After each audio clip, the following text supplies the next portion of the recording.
Good morning, church. Good morning, DOCC, and to those who are watching online. Welcome to DOCC. Thank you, Lord, for this day that we are all gathered here again in your name. We are here, Lord, to honor and worship you. Lord, we are all excited to what you are going to reveal to us today. We pray that you open our hearts and our minds in worship today and in your word, Lord. In Isaiah chapter 12, verse 4 to 5, in that day you will say, praise the Lord, call upon his name, declare his deeds among the people.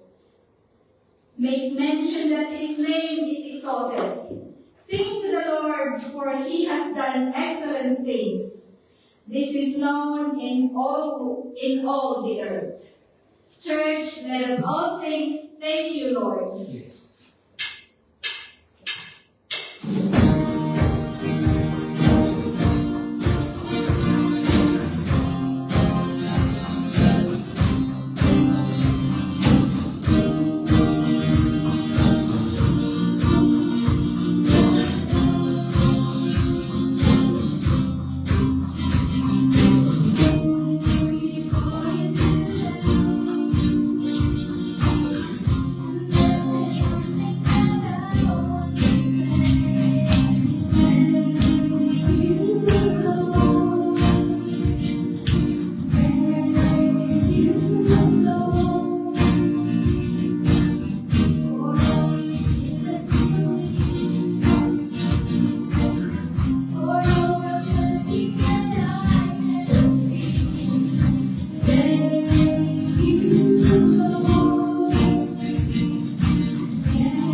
Father God, you alone are worthy of all the glory and thanksgiving.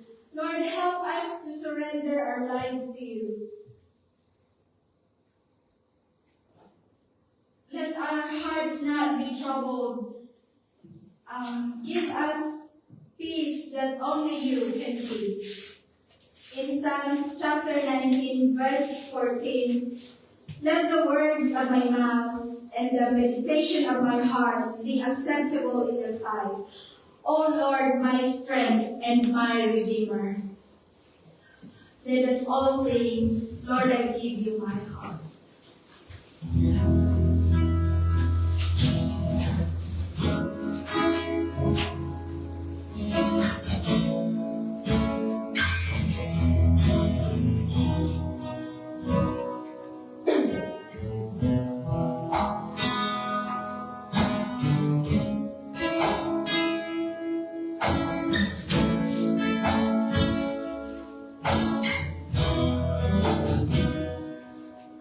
Yes,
for you alone. Despite the difficulties, Lord, despite the obstacles in our way, help us to align our hearts in you alone, Lord.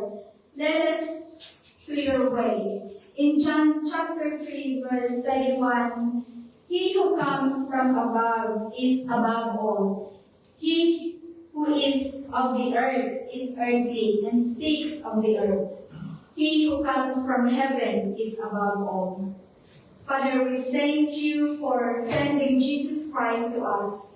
Through him, our sin was cleansed, and through him, we have eternal life. He lived to die so that all of us may have eternal life. Let us all sing above all.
Yes, Lord.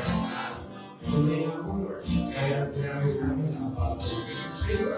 Talagang saan mo ang ikaw ang ibigay sa lahat. Kaya Lord, mas malaki ang inaw and powerful than you. Kaya Lord, we can see this morning how great you are and about all. Lord, ito po ang declaration ng umaga. Ikaw ang lahat-lahat sa aming puso, sa aming isipan. Lord, there's no one else. Lord, you only need God. Kaya kung kami dito sa OCC, Lord, ay nagtitig po every Sunday. Lord, sa nagpapagawa, upang awitan ng isang Diyos na napakahigit sa lahat. Lord, I'm not Lord. In spite of the Lord being above all, you loved us, you saved us, you've forgiven us, you've given us grace, you've given us everything. Lord, the only way we can, the only thing we can do for you is to sing songs of praises and to worship you, to adore you, to listen to you, to obey you, to love you. Lord, help us in that area. Na hindi namin magagawa yung mga kahit gusto namin without your strength. So, Lord, as a church, we're united in calling on the living God to build us and help us to more trust in us. So, church, once again, let's together. Let's sing the chorus again. We believe God, Jesus Christ above all. He took the fall. He was crucified. He was rejected for our sins. So let's do it one more time. Let's sing that chorus again. Again, God is above all.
Thank you, worship. Thank you for worship.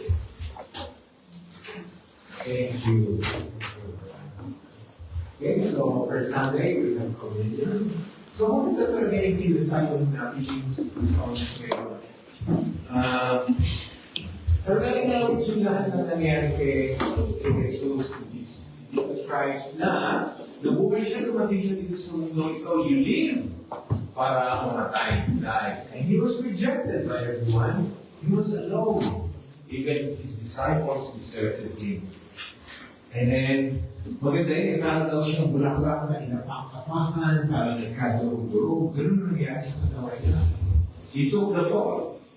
And, para sa atin yun, and thought of us, nalaman na tayong lahat, lahat na yan ay nangyari sa kanya, para sa katawan natin. So, kung alam natin, every Sunday ay nagkakaroon tayo ng communion at tayong emblem, sabay-sabay natin kakainin, sabay-sabay tayo ilo. Yan ay habilin ni Jesus na gawin natin hanggang kaya natin gawin ang mas madalas. Jesus. He was crucified. Those who are watching, sana po nahandain niyo yung mga items niya. Tinapay, biskuit, masyadong juice, masyadong liquid. So you can join us. As one church, we can do this together. We can partake communion, we can break bread. Magagawa natin yung bagay nito. Kahit nasa nagdako tayo.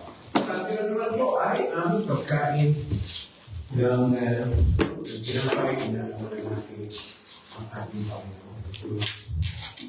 Kayo, handa na po kayo lahat.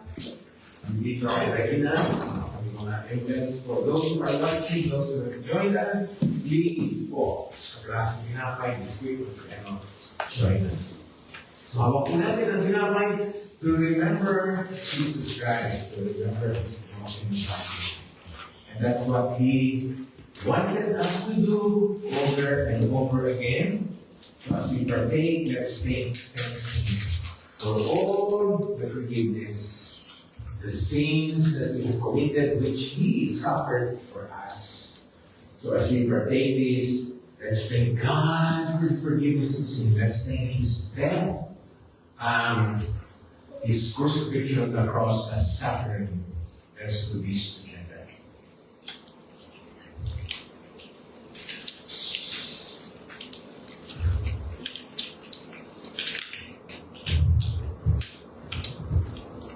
Thank you for your broken body, Lord. Lord, natin wala kang minilihod sa amin. Buong kamay mo, buong tao ay nagdusa. Salamat, Lord. Salamat. Ganun din, Lord, ang mga dumaloy ng dugo, nagayos sa mga sulat sa iyong katawan, sabi nga ng Scripture, Lord, loob na nagkuha sa aming kasalanan. There's no forgiveness without the shedding of blood.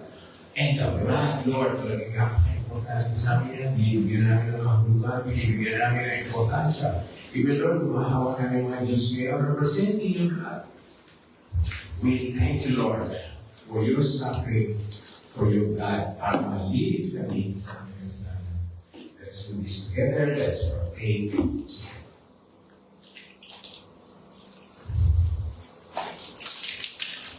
Thank you, Lord, for allowing us to partake communion sa lugar na ito. Andra, mga namin na nanonood. Thank you, Lord, for Communion Sunday. We can do this. Taking communion as a church, as one body. Thank you, kaya so marami welcome again sa mga nanonood, sa marami kayo manatili kayo hanggang sa 90 minutes na naman ito that we can be one as a church. Pero pinapaalala natin yung linggo na suportahan natin ang church, ang mga gawain niya, ang mga ministry works, sa pamamagitan po ng pag-share ng ating fruits of our income. Kasi importante talaga para manatili tayo ng church. Sa lahat po ng church ay umaasa po at nakasalalay sa kagandang loob, generous po ng miyembro.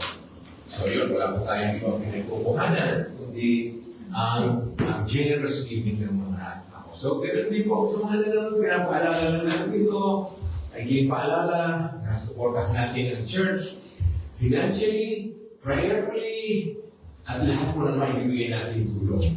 Okay, so, marami po napaalala namin sa inyo, binibigyan namin sa inyo, sinasabi namin sa inyo, kaya ng bagay para tayong papagbigay, direct debit po, and then po account natin ng church.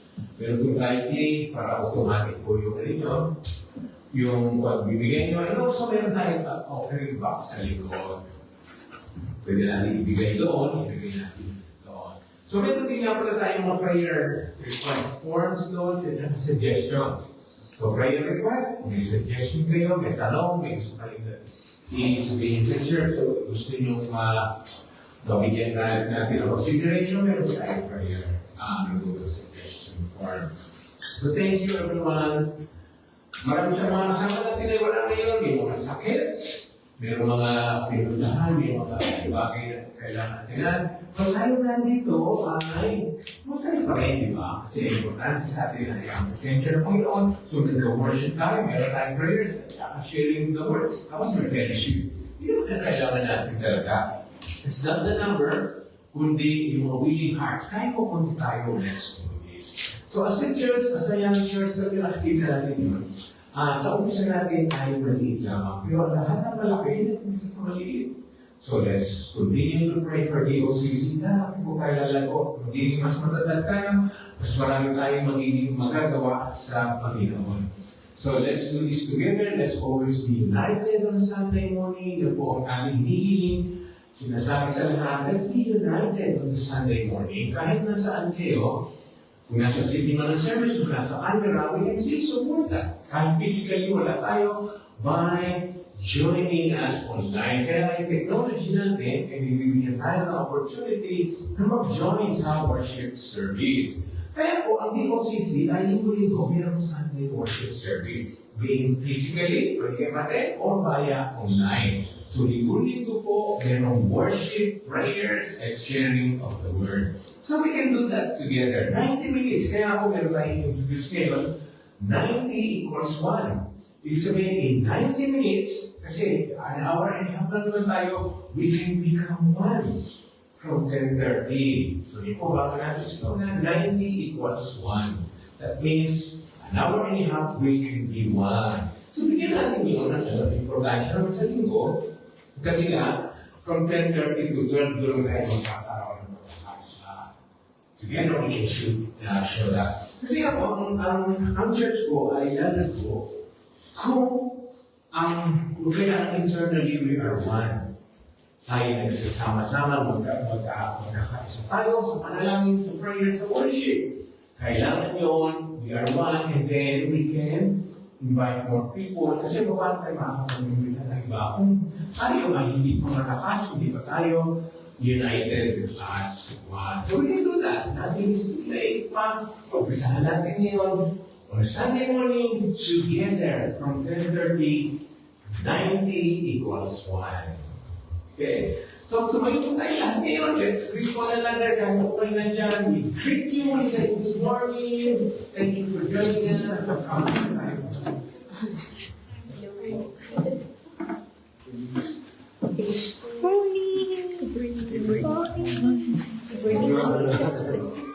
Morning po. You can say good morning po. Morning. Hindi ba po, ayusin natin yung slide natin.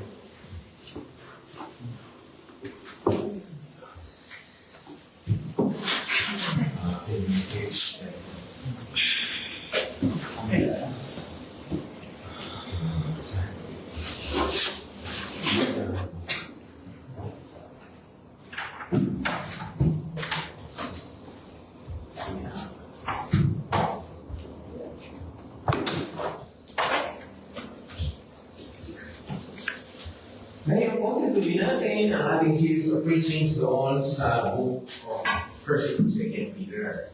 So, hope nandiyan kayo. And also open your Bibles, physical Bibles, but kung hindi naman, meron tayong slides. Okay? So, we share the word. Yan sa importante na ginagawa natin Sunday morning.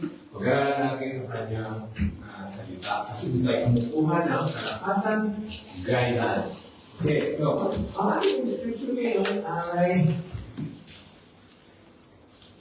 tatlo lamang. Verses this morning was going to be powerful. Ito po ay ating sa ating kalakasan. Okay, sabi natin, His divine power. Sino yung His? Ang His tinuturo ay ang Diyos. Siya, ang Diyos daw, sumamagitan ang kanyang kapangyarihan, divine power. So this is not just earthly power, this is not secular power, divine power. It's sabihin yung kapangyarihan at kalakasan ng Diyos na mula sa langit. Alam natin na naman nagaling sa langit sa taas na perfect, yun ay powerful. So ang sinasabi dito, God's divine power has given us everything. So, kung meron ka binigay sa atin ang Panginoon na lahat-lahat na kailangan natin, everything, hindi lang kukonti, hindi lang some, hindi lang few. Sabi niya, God with His divine power has given us everything. Everything po. Everything para saan? Everything we need for a godly life. Okay, so ngayon malalaman natin ngayon bakit hindi para sa akin ng Diyos ang lahat ng kailangan ko para ako mabuhay ng maka-Diyos. Godly life, mabuti, kapuri-puri sa ating Panginoon. So ngayon, makikita natin, wala pa tayong excuse na hindi mabuhay ng maka-Diyos. Kasi He's giving us everything we need. So alam ng Diyos kung ano kailangan natin para tayo masunod sa Kanya, bigyan natin siya ng papuri. So, bukod sa inutos ng Panginoon na magkaroon tayo ng godly living, ay binigyan niya ba tayo lahat ng tulong natin? Di ba ang ganda nun? Ang ganda na, di ba, minsan, mga boss natin, mga supervisor natin, mga manager natin, will tell us, gawin mo yan, tapusin mo yan, gano'n. O kaya nanay, tatay natin, o gawin mo to, tapusin mo yan. Pero ang Diyos, pag may pinagawa sa atin, binibigyan pa niya ang lahat ng kailangan natin. He will supply the tools, the promises, the encouragement. Kaya nga sinasabi dito, He has given us everything for a godly life. So, what is expected of us? Mamumuhay tayong godly. Okay? Mamumuhay tayong godly kung kilala natin, alam natin ng Diyos. Kaya ang sabi niya, everything we need for a godly life, true, sa pamamagitan ng knowledge natin sa Panginoon. Sa pamamagitan ng mga bagay na nalalaman natin sa Panginoon. So, how can we have knowledge about God?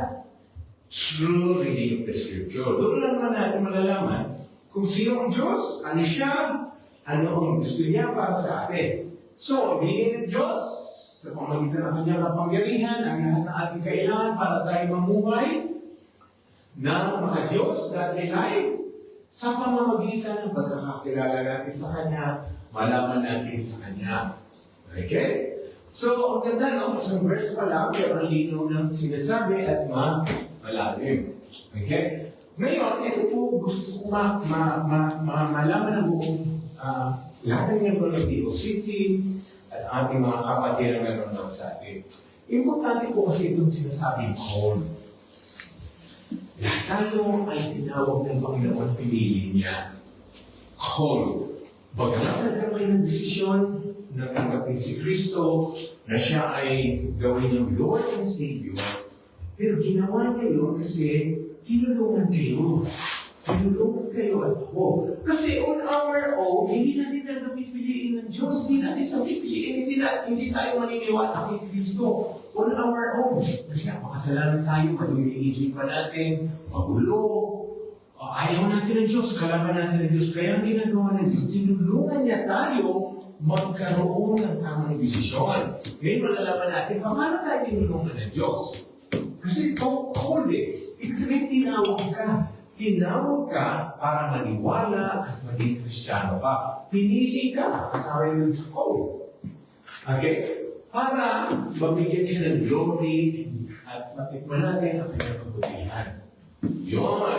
Tinawag ka, all of us has been called by God to give Him glory and to receive goodness or blessing. Okay? Tignan natin ngayon ang sinasabi naman, godly life. Paano tayo magkakaroon ng godly life? Diba, sabi ko, binigyan na lahat ng Diyos para tayo magkaroon ng godly life. Ibinigay natin ito sa pamamagitan din ng mga scriptures from the Bible. Okay? So sabi sa Acts, lahat daw tayo ay magpursige.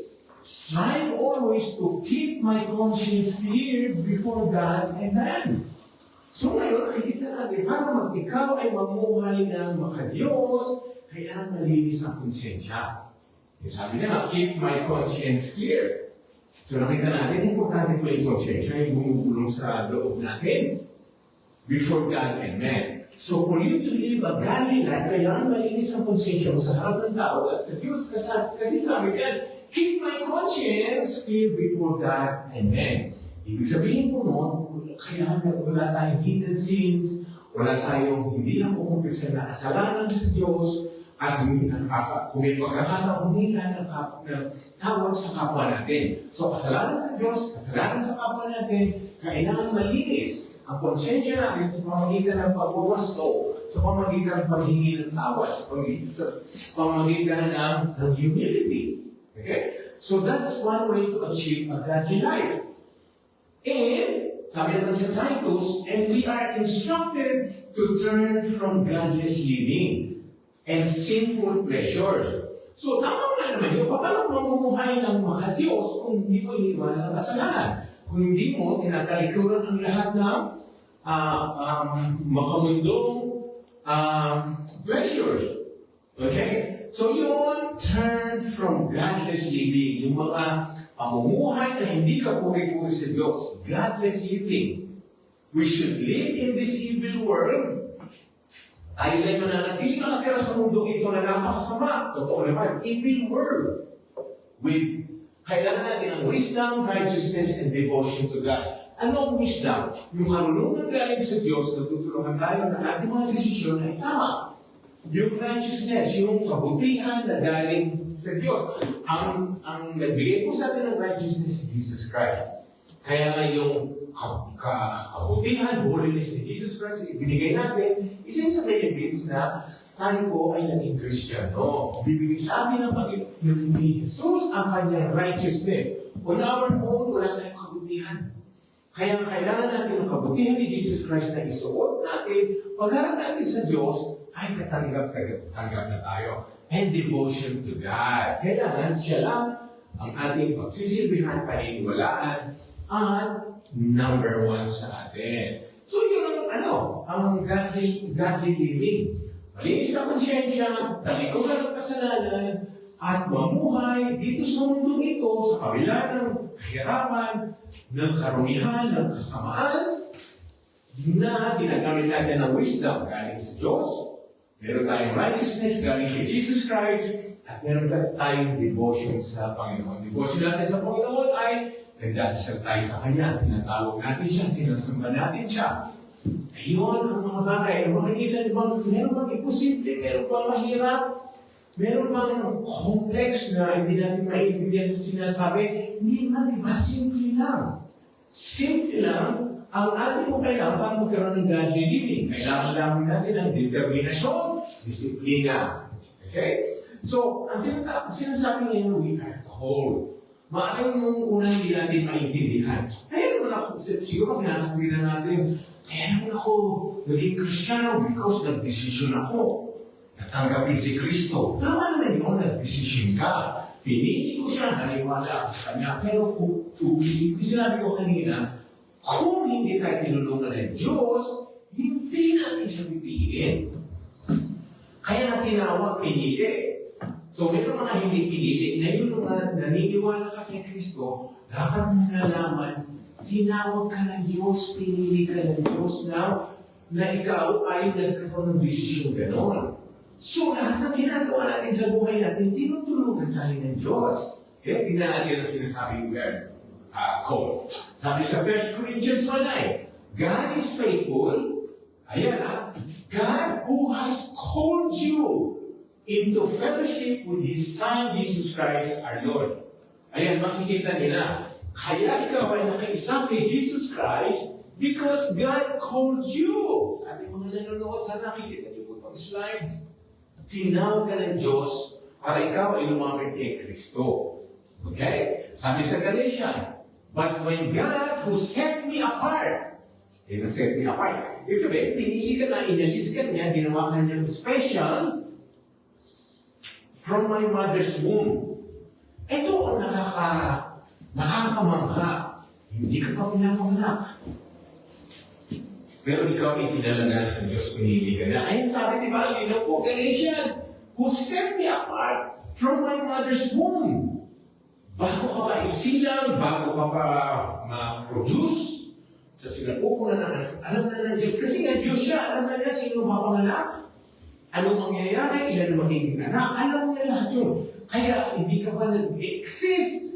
Itong tawag to ay pipiliin ko, tutulungan ko itong maging Kristiyano, maging believer. Okay? isa-set apart ko siya, o kaya hihiwalay ko siya, gagawin ko siyang special. Again, makikita natin, it's God who's doing all the works.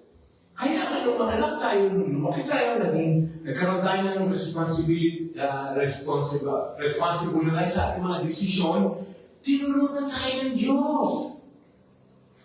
Kasi sinet apart niya na tayo, sabihin, inalis niya tayo sa mga bagay na maglalayo sa Kanya. Nilagay niya tayo sa sitwasyon na makakakilala tayo sa Panginoon.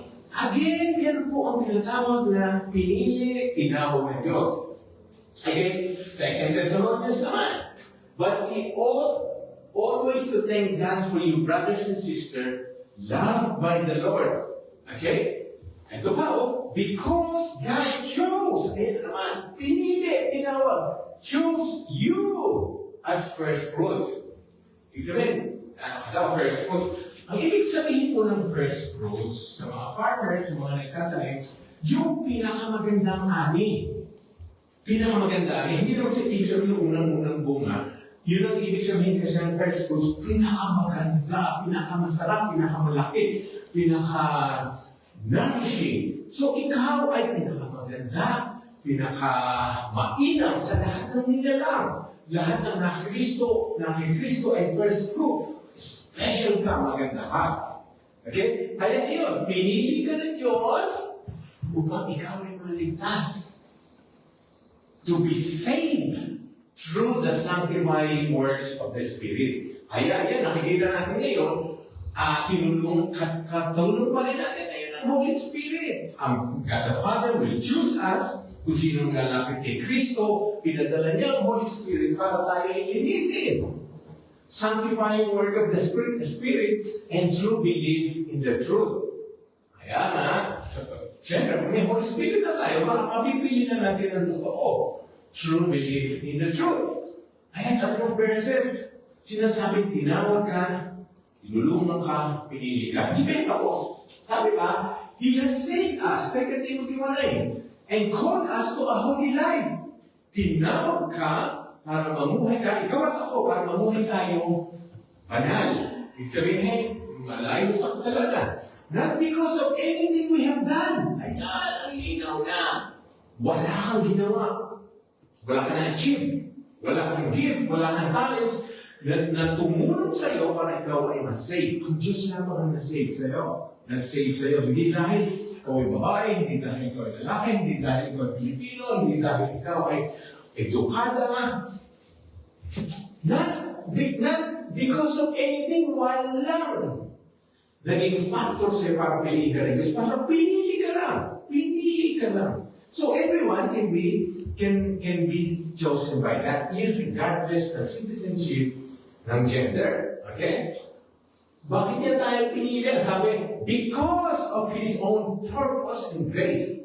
Pinili ka niya para gamitin ka niya. Meron siyang purpose sa'yo. Meron kang special role sa Panginoon. Meron kang ministry.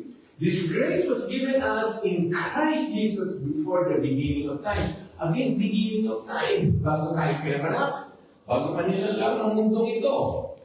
Pinili niya ng Diyos ang mga ipapanganak 2,000 years before, 6,000 years before. Para gamitin niya sa kanyang purpose at sa pamagitan ng biyaya niya. So, paganda ng paganda, no? Lalong lumilinaw, hindi natin makakaila, tinawag muna tayo ng Diyos. Pinili muna tayo ng Diyos bago tayo ng desisyon. Yan, Hebrews 9:15. For this reason, Christ is the mediator. Kaya naman siya ang mediator natin. O ba yung covenant, sino ang nakikipag-mediate siya between God and those who are called. Ayan, nagilinaw naman. So, si Kristo ay mediator ng Diyos at hindi lahat ng tao, hindi lahat ng nilalang. Doon lamang siya, namamagitan lamang siya, intercessor. I-intercede siya doon sa mga tao tinawag niya. Di ba, ang linaw po that Christ is the mediator of the new covenant.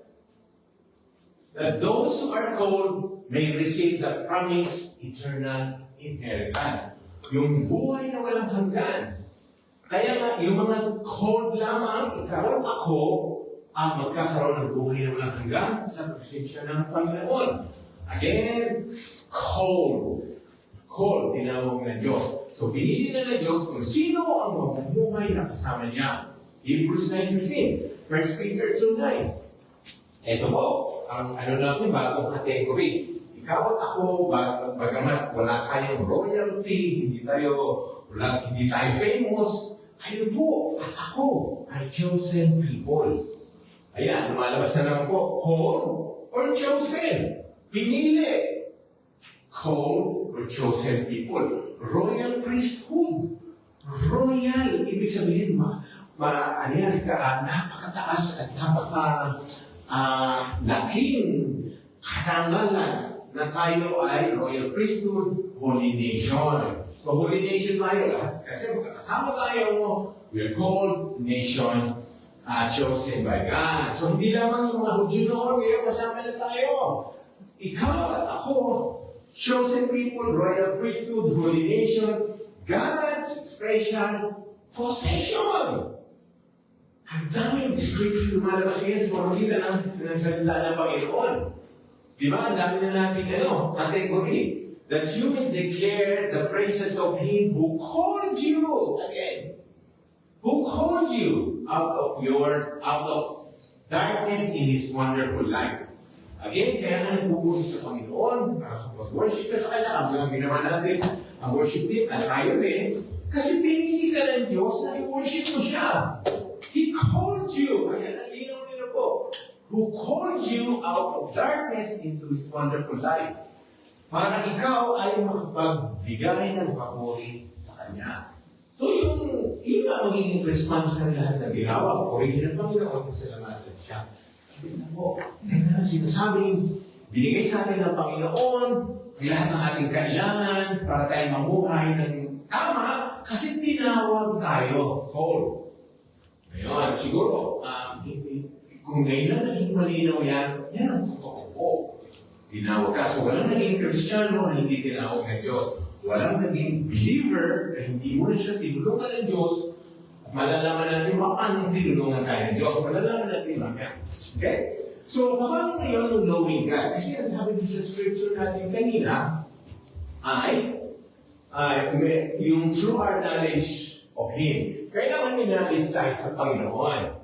Kilala natin siya. Ano ang nasasabahin ng Diyos na hindi mo kilala? Hindi mo alam ang kanyang kapangyarihan, hindi mo alam ang kanyang character. So, kailangan malaman natin yon para sambahin natin siya. Di ba? Kasi, ang sinamba mo na walang buhay, walang character, na hindi karapat-dapat, yun ang idolatry. Eh, pag alam natin na siya ay karapat-dapat muli, siya lamang ang Diyos, yun ay yung tinatawag na knowledge. Kaya kailangan natin talaga ang Bible studies, ang pagpapakinig sa mga preachings, sa mga ibang resources, kung kailangan natin malaman yun, basahin yun, pakinggan yun, para magkaroon tayo ng knowledge sa Diyos, makilala natin siya. Okay? So ngayon, paano naman yung knowing God? Knowing God, paano natin malalaman ng Diyos? Sabi, now, this is eternal life, that they know you, the only true God, and Jesus Christ. So, inuutos natin ng Diyos na kailangan natin siyang makilala, malaman. Kasi, utos pa rin sa John 17:3. This is eternal life. Ang pag-aaral, pag-aalam ng mga bagay kung sino ang Diyos, doon ay bahagi ng eternal life. Whenever you attend Bible studies, you are expressing you have eternal life. So, hindi lamang pala attendance yun. Yun ay expression na meron kang buhay na walang hanggan. Okay? Acts 17:27. God did this so that they would seek Him and perhaps reach out for Him and find Him, true, though He is not far from any one of us. So, sinabi ng Diyos na, know me. You have to know me. You have to, I have to reveal myself to you. Kasi, sabi niya, hindi mo na malayo sa kanila. Though He is not far from any one of us. Halagang kaya nga, lumalapit mismo ang Diyos. Hinihintay niya na ikaw din ay lumapit sa Kanya at makilala mo. So, kita natin lumalapit ang Diyos sa inyo. Sa opportunity, sa pagkakataon para makilala natin siya. So, gusto ng Diyos na makilala natin siya, siya mismo ang lumalapit sa atin. Natin, though He's not far from anyone. At pag hinanap mo siya, sabi sa Jeremiah 29:13, you will seek me and find me when you seek me with all your heart. Yun. So, walang naghanap sa Diyos na mayroong malinis na puso na hindi siya nakita. Simple as that. Pag hinanap ng Diyos, sabi dito sa Jeremiah, makikita mo siya. Kaya yung iba, hindi siya nakikita kasi hindi naman siya hinahanap. At maaaring hinanap siya, pero may mali motibo. Kailangan when you seek the Lord, kung hanapin mo ang Panginoon, daw ay merong galing sa iyong puso. Yun yung talaga intention mo. Hindi lang pretension, hindi lang outward manifestation, kundi galing sa iyong puso. Sana po, yung ano nyo sa akin, nakikita to, naintindihan nyo na kayo ay tinawag, na tayo tinawag. And Matthew 6:33, sabi, seek first His kingdom and His righteousness, and all these things will be given to you as well. So doon ang kailangan hanapin natin. Ang kaharian ng Diyos. Ano ba ang kaharian ng Diyos? Kung sinabi kaharian ng Diyos, lahat ng kanyang salita, lahat ng kanyang promises, lahat ng kanyang commandments, lahat ng mga bagay para purihin siya, sundin siya, yun mo napapaloob sa kaharian ng Diyos. Marami yan, hindi yung ng trono, hindi ng palasyo. Kingdom of God represents our worship unto Him, our submission unto Him, our humility, our obedience unto His command. Yun, dapat hanapin mo muna daw lahat yun. Paano mo siya sasambahin, susundin, magiging humble ka sa Kanya, and all these things will be given to you. So marami kong tao naghanap muna ng other things, at hindi mo na hinanap ng Diyos, nakamta mo na nila, but temporarily. At karamihan yung mga nakita nila, nagbigay sa kanila ng temporary pleasure, temporary happiness. But at the end, it was destruction. At naging natagumpay na sila dito sa mundo ito. Pero pagdating sa eternity, wala sila nun. Hindi nila nagamit yung natagpuan nila, mga bagay na bago, na inunan nila kaysa kaharian ng Diyos. Kaya na po, hindi sinabi ang linaw-linaw first. Ano ba ibig sabihin ng first? Hindi pangalawa, pangatlo. Unang-una, seek first His kingdom. Yan po ang sinasabi sa ating mga scripture na sinasabi kailangan you have to know God. Okay? So balik tayo po doon sa main verse natin. Through this, sa pamamagitan nito, plural yun. Ano yung sinasabi through this? Ibig sabihin, meron siyang sinusundan salita. Ano yung through this? Ano itong mga bagay nito? O sa pamamagitan ng mga ito? Sa pamamagitan ng mga ito, ano yung mga ito? Balikan natin yung verse 3. Sa pamamagitan ng glory and goodness ng Panginoon. Sa pamamagitan ng mga bagay na magbibigay ng maghati sa Kanya at matitikman natin ang Kanyang blessing ay goodness sa pamamagitan nito. Yun. So, may tinatukoy na. Verse 4. Through this, He has given us His very great and precious promises. Ayun, mas naging, mas maging malinaw sa atin, He has given us everything. So that we can live that life. Dito ngayon, i-specify na kung anong binigay sa inyo. He has given us His very great and precious promises. Great na, precious pa. Kasi malawak, malaki, at napakahalagang mga pangako. Ano ba yung mga pangako yun? Kailangan natin malaman ngayon. Kasi, hindi na sinasabing binigay sa atin ng Diyos ang kanyang mga pangako. Ngayon, siyempre, ang magiging sunod natin yung question, ano yung pangako yun na binigay sa akin? Alamin natin yun. So that through them, you may participate in the divine nature and may escape the corruption in the world caused by evil desire. So alamin muna natin, ano yung mga great, precious promises? Alamin natin yan. Ano yung great and precious promises? So pag may tanong tayo dun sa sinabi ng Scripture, hanapin natin ang sagot, another Scripture din, hindi pwedeng ibang source. Kasi the Scripture will always explain itself. Yun ang i-explain. So, may great and promises daw na binigay sa atin ng Diyos. Lamin natin. Unang binigay ng Diyos sa atin ay ito. I will give them a heart to know me, that I am the Lord. They will be my people, and will be their God, for they will return to me with all their heart. Yun, kasi ang puso natin, pag hindi mo na pinalitan ng Diyos, hindi siya talaga tutugon sa Diyos. Madumi, matigas ang puso natin, mayabang. Kaya mapapalitan ng Diyos ang bago natin puso. Kaya sabi niya, I will give them a heart to know me. Hindi natin malalaman ng Diyos sa pamagitan ng ating sariling puso, kaya mapalitan ng Diyos ang puso natin to know Him. Hindi lang ang puso ang bigay sa atin. Sabi Ezekiel ngayon, di ba binigyan tayo ng bagong puso? Anong klaseng puso? An undivided heart. An undivided heart. Ibig sabihin, yung puso na bibigyan niya sa iyo ay sa Diyos lamang. Tutuon ang focus Diyos lamang. Hindi sasamba sa iba. Hindi susunod sa iba. Kaya nga, kailangan talagang bigyan tayo ng bagong puso na undivided. Siya lamang ang master. Siya lamang ang Diyos. At new spirit. Okay? So nakita natin ang great and precious promises. A new heart, an undivided heart, and a new spirit. I will remove from them their heart of stone and give them a heart of flesh. So ngayon, nakita natin dito ang description ng Panginoon sa puso mo, bago mga born again. Pusong bato. Ayan, a heart of stone, matigas. Hindi ma-penetrate ng mga ubus ng Panginoon, ng kanyang promises, ng kanyang word. Matigas ang puso. Hindi niya natanggapin talaga kahit anong explanation mo, hanggat hindi siya binibigyan ng Diyos ng bagong puso.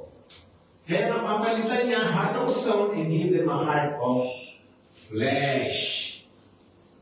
Kaya na, meron dyan na opera, nabigyan ng bagong mga arteries. Bago pa man yun, ay meron yung puso ay naging heart of flesh. Kaya salamat sa Panginoon. Salamat sa Diyos. Okay? Kaya Matthew din, sabi, come to me all you are weary and burdened. Anong ibigay niya sa atin? Another great and precious promise, rest. Kapahingahan. Hindi kapahingahan, hindi na tayo nagtatrabaho, hindi na tayo maglilinis, hindi na tayo magluluto. Hindi ko yun. Rest sa magulong nangyayari sa buhay mo. Sa malagim na nangyayari, nakakalito, nakakapundi ng isip, yung mga bagay na yun, yung rest sa ating isipan. Magkakaroon tayo ng peace. So, binigay niya sa atin din yun, rest. Kaya ang mga anak ni Kristo, kahit sa malagim, madilim, nakakatakot na mundo, ay nakakatikim sila ng kapahingahan. Okay? And finally, I will give them eternal life, and they shall never perish. No one will snatch them out of my hand. Ito po ang pangako. Kung talagang tinawag ka ng Diyos, hindi mo siya tatalikuran. Hindi mo siya iiwanan. Kasi tinawag ka niya, bakit siya tatawagin? Ang ibig sabihin, hindi effective yung tawag niya. Hindi siya effective ng Diyos. Pumili siya, tapos naging hindi naman sumunod sa kanya. Kaya ang tinawag ng Diyos, talagang tinawag niya at sumunod sa kanya, nagkaroon ng bagay puso, ay sila ay mayroong eternal life. Buhay na walang hanggan. They shall never perish. No one snatch them out of my hand. Kaya nagtataka kayo, bakit kung marami ako alam ng Kristyano na tumaliko? Iniwanan ng simbahan, iniwanan ng mga Kristyano. In the first place po, yung pagkakao, hindi siya natanawag ng Panginoon. Maaaring maraming lumapit sa Diyos, tinawag siya. Kaya nga, di ba sabi sa Matthew, not anyone who calls me Lord, Lord, will enter my kingdom. I never knew you. Kahit tinatawag mo ko. Kasi tinatawag mo akong Diyos kasi hindi sila pinili talaga. Kung pinili ka ng Diyos, hindi mo siya iiwanan. Sabi, they shall never perish. No one will snatch them out of my hand. Wala daw makakakuha sa kanya. Ang demonyo, ang mga false teachings, mga false doctrines, kasi laging babantayan ka ng Diyos, ingatan ka na nang sumakay sa iyo at hindi ka malalayo sa Diyos. No one will snatch them out of my hand. Ngayon po ating mga sinasabi, hindi ba tayo magpapasalamat na lang sa Kanya? Okay? So, ito pa, may dagdag. Hindi pala yung meditation na. So, yun lang po. Ang mga scripture natin, hindi sabihin tapos na tayo kasi wala natin. Ang last natin. Okay? So, ayun nakita na yan ngayon. So, pag may nagtanong sa'yo, ano ngayon ang tinanggap mo? Sabi, Kristiyano ka. Sabi sa Spirit sa Bible, mayroong binigay silang great and precious promises. Ngayon may explain na natin. Kahit hindi natin i-recite ang mga scripture, sabihin natin, bagong puso, kapahingahan, rest, a new spirit, eternal life, at kabutihan ng Diyos. Yun ang mga great and precious promises, so that through them, sa pamamagitan daw ng mga pinangako ng Diyos na ibinigay sa iyo, you may participate in the divine nature. Yun. So, makikibahagi ka na raw sa makalangit na katangian. Yan din raw ng divine nature. Ang ibig sabihin ng divine nature is kaya mo nang gawin ang ginagawa ng Diyos. In a limited capacity, kamukha ng pag-ibig, righteousness, holiness, obedience. Yun ang magagawa mo na those are divine nature. Kasi ang mga anak lang ng Diyos na nakakagawa ng mga divine things. Okay? So magagawa mo na yun, you can participate in the divine nature sa pamamagitan ng great and precious promises. At, ito pa isang katangian ng tinawag ng Diyos. Nang tumanggap ng great and precious promises, sabi niya, escape the corruption in the world caused by evil desire. Yun ang prutas ngayon. Pag tinawag ka na ngayon ng Diyos, ikaw ay iniwan mo lang lahat ng corruption, lahat ng masasama na binigay ng mundo ito by evil desires. O wala naman evil desires mo. Ano meron ka na ngayon? Godly desire. Desires to honor Him, desire to be in His ministry, desire to have fellowship with Christians. Mawawala po yung mga evil desires. Ibig sabihin, hindi naman ka magiging perfect na, hindi ka na magkakasala ka, kundi hindi mo nawawala yun. You would start to escape. You would start to avoid. You would start to turn your back against corrupt, evil desires sa mundong ito. Ayan po ang ating sinasabi sa St. Peter's, mensahe ngayong umaga na napakabigat kung talagang iintindihin na natin. Ngayon, paano ngayon tayo hindi mamumuhay ng godly? Ibinigay na ng Diyos, so there's no more excuse. So yung mga Kristiyanong tumalikod, bumalik sa kasalanan sa pamundohan yun, in the first place, they never were called by God. Ang lahat ng tinawag ng Diyos ay hindi na tatalikod sa Kanya. Hope everyone is clear with this, and I encourage you to review the recording again para malaman natin. So I call the worship team, and let's sing songs unto God, thanking Him because He's the one who called you and me. So dahil sabi ko, ay tinamog sa Diyos. How can we not sing songs unto Him? How can we not worship Him? Now, having understood that God called you and me. So, sino po may kailangan ng prayers? Let's do some worship team to may kailangan tayong prayers. We can pray for you.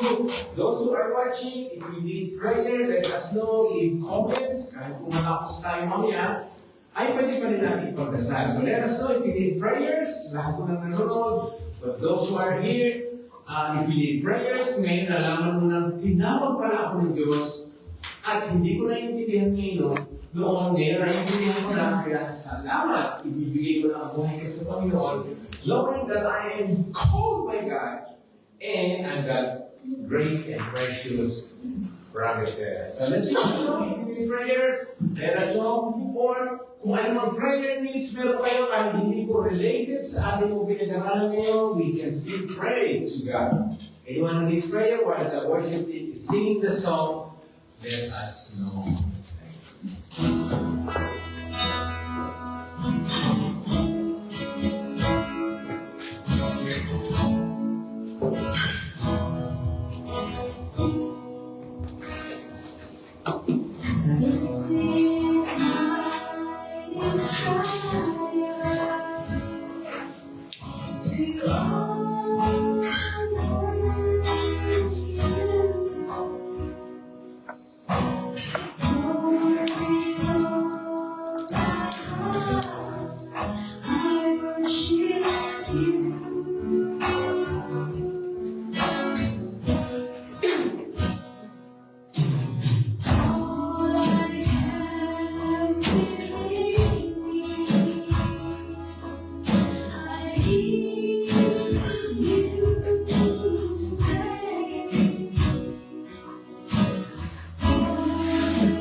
Have your way in me. Pag yung nasusunod ay ang ano gusto mo. Ang ano mo, have your way in me. So we give you our heart. Lord, ngayon, alam namin na you called us, given us great and precious promises, napakarami, and you want us, Lord, to be holy in godly lives. Thank you, Lord, sa lahat ng promises mo. You've given us everything that we need so we can live righteously, we can live godly lives. And Lord, nalaman din mo namin ngayon that even our decisions to accept you, to follow you, yun ay tinulungan kami, ginawa mo kami ng paraan, bigyan mo kami ng bagong puso, ng bagong spirito. So Lord, we owe everything. Talagang wala kami nagagawa para sa aming sitwasyon ngayon, kundi lahat ay ginawa mo na para sa amin. So the more, Lord, we will serve you, the more we will worship you and pray you. Thank you, Lord, for the worship, the prayers, the communion, the word this morning. Lahat po na nanood, lahat po na nandito ngayon. Thank you. We pray for those people who are not able to join us, that you would bless them, take care of them, kung ano po dapat nilang tapusin ng manan sa araw na ito gawin. Thank you, Lord, that your grace and goodness and favors are available sa iyo. We thank you, Lord, in Jesus' name. Amen. Because your announcement po, meron po tayong Bible study on Tuesday. You can join via Zoom. Meron po discipleship studies dito sa Canberra. And also on Saturday, may discipleship studies sa Sydney. And then there's yung Bible study on Saturday morning. And on Sunday, doon po tayo sa Sydney. Our next service is in Sydney service. But again, I would encourage our Canberra brethren that they can still be with us doing 90 minutes. We are one. So they can join us. Yun naman po, set aside natin every 10:30 on Sunday morning. Ang nabalinihan naman para tayo sama-sama. Whether via online or physically, we are one. We need to be one, we need to be united, even for 90 minutes. Di ba? Hindi naman gusto, hirap na. Hanapin yun. Gawin natin on Sunday, all the OCCers will be united online or physically in worship. So that's next Sunday po sa Canberra, kasama tayo sa Sydney. But for now, before we say goodbye, before we end the service, let's read our meditation before our victory song. Okay? May the God of hope fill you with all joy and peace as you trust in Him, so that you may overflow with hope by the power of the Holy Spirit. The Lord will keep you from harming you. He will keep your life. The Lord will keep your going out and your coming in from this time forth and forevermore. Finally, may the God of endurance and encouragement grant you to live in such harmony with one another in accord with Christ Jesus, that together you may live with one voice, glorify God and Father of our Lord Jesus Christ. Thank you. God bless you. And that will end our service as we have our final victories.